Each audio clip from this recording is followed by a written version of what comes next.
pirmiausiai tai skaityti.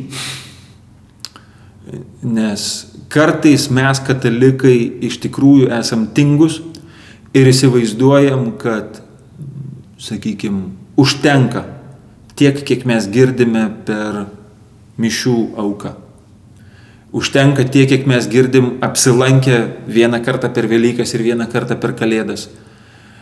Bet, jei mes esam tikrai sąžiningi patys prieš save, tai turėtume pripažinti, kad dažnai žodžio liturgija bažnyčioj, jinai taip praskrenda. Mes turbūt, kad nesam pratę klausytis ilgesnių skaitimų ir dažnai ten kipšui pasiseka mus kažkaip nukreipti mūsų mintis.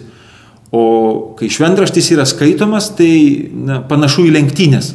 Negali sustot pasilsėti, paspausti kokio nors stop mygtuko, sakyti, dar kartą perskaitykite, aš neišgirdau, kas ten buvo sakyta. Tai matyt, kad pirmiausia, teisingiausias būdas tai yra skaityti šventraštį, nes ta sekmadienio Eucharistija tai yra kaip ledkalnio viršūnė.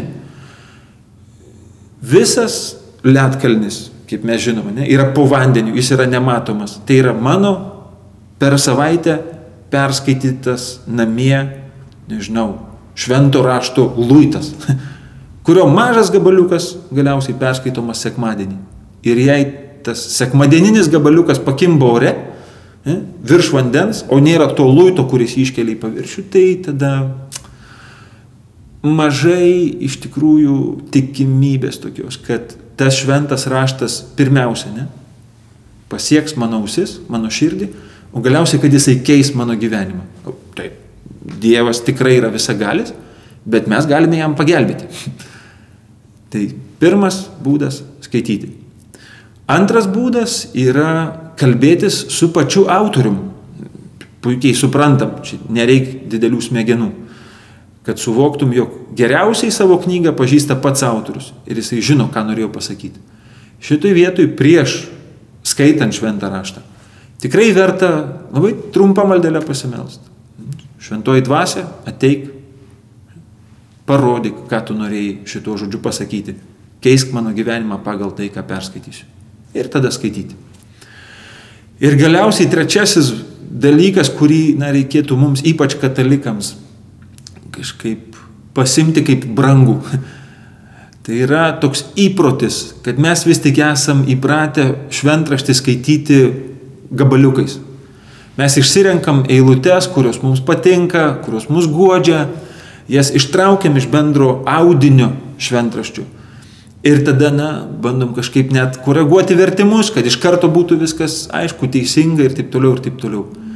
Ir galiausiai, nuskurdinam šventraštį, nes vis tik šventas raštas tuo ir yra ypatingas, kad atrodytų, tai 70, daugiau negu 70 knygų, bet jos visos taip tarpusavį persipinusios, kad, vienas įvykis, koks nors, Kaino ir Abelio istorija, brolžudystė, staiga būna paaiškinta kažkur išminties literatūroje, patarlėse.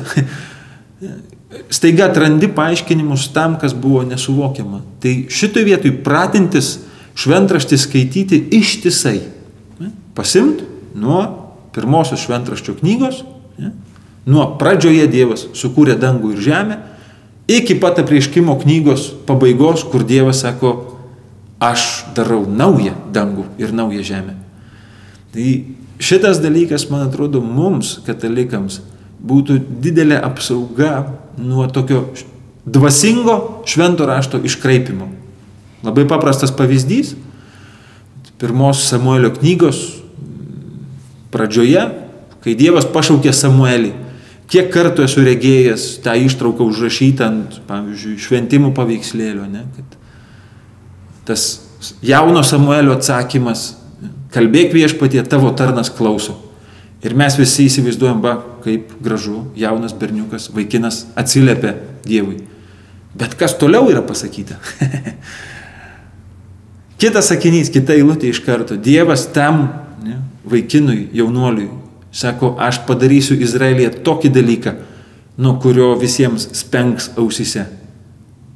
Jis Jis sako, kadangi Elio, pas kurį Samuelis gyvena, sūnus buvo man neištikimi, jie abu mirs. Ir tu dabar nueik ir Eliui savo tam globėjui šitą pasakyk dalyką.